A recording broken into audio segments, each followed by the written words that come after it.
शुक्लाम्बरधरं विष्णुं शशिवर्णं चतुर्भुजं प्रसन्नवदनं ध्यायेत् सर्वविघ्नोपशान्तये। शुक्लाम्बरधरं विष्णुं शशिवर्णं चतुर्भुजं प्रसन्नवदनं ध्यायेत् सर्वविघ्नोपशान्तये। शुक्लाम्बरधरं विष्णुं शशिवर्णं चतुर्भुजं प्रसन्नवदनं ध्यायेत् सर्वविघ्नोपशान्तये। शुक्लाम्बरधरं विष्णुं शशिवर्णं चतुर्भुजं प्रसन्नवदनं ध्यायेत् सर्वविघ्नोपशान्तये। शुक्लाम्बरधरं विष्णुं शशिवर्णं चतुर्भुजं प्रसन्नवदनं ध्यायेत् सर्वविघ्नोपशान्तये। शुक्लाम्बरधरं विष्णुं शशिवर्णं चतुर्भुजं प्रसन्नवदनं ध्यायेत् सर्वविघ्नोपशान्तये। शुक्लाम्बरधरं विष्णुं शशिवर्णं चतुर्भुजं प्रसन्नवदनं ध्यायेत् सर्वविघ्नोपशान्तये। शुक्लाम्बरधरं विष्णुं शशिवर्णं चतुर्भुजं प्रसन्नवदनं ध्यायेत् सर्वविघ्नोपशान्तये। शुक्लाम्बरधरं विष्णुं शशिवर्णं चतुर्भुजं प्रसन्नवदनं ध्यायेत् सर्वविघ्नोपशान्तये।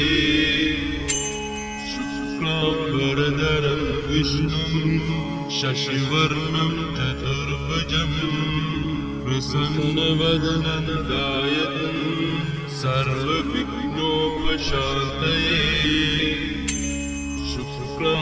शुक्लाम्बरधरं विष्णुं शशिवर्णं चतुर्भुजं प्रसन्नवदनं ध्यायेत् सर्वविघ्नोपशान्तये।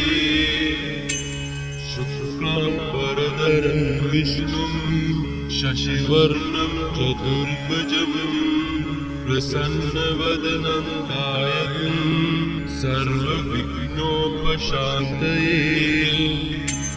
शुक्लाम्बरधरं विष्णुं शशिवर्णं चतुर्भुजं प्रसन्नवदनं ध्यायेत् सर्वविघ्नोपशान्तये। शुक्लाम्बरधरं विष्णुं शशिवर्णं चतुर्भुजं प्रसन्नवदनं ध्यायेत् सर्वविघ्नोपशान्तये। शुक्लाम्बरधरं विष्णुं शशिवर्णं चतुर्भुजं प्रसन्नवदनं ध्यायेत् सर्वविघ्नोपशान्तये। शुक्लाम्बरधरं विष्णुं शशिवर्णं चतुर्भुजं प्रसन्नवदनं ध्यायेत् सर्वविघ्नोपशान्तये। शुक्लाम्बरधरं विष्णुं शशिवर्णं चतुर्भुजं प्रसन्नवदनं ध्यायेत् सर्वविघ्नोपशान्तये। शुक्लाम्बरधरं विष्णुं शशिवर्णं चतुर्भुजं प्रसन्नवदनं ध्यायेत् सर्वविघ्नोपशान्तये। शुक्लाम्बरधरं विष्णुं शशिवर्णं चतुर्भुजं प्रसन्नवदनं ध्यायेत् सर्वविघ्नोपशान्तये। शुक्लाम्बरधरं विष्णुं शशिवर्णं चतुर्भुजं प्रसन्नवदनं ध्यायेत् सर्वविघ्नोपशान्तये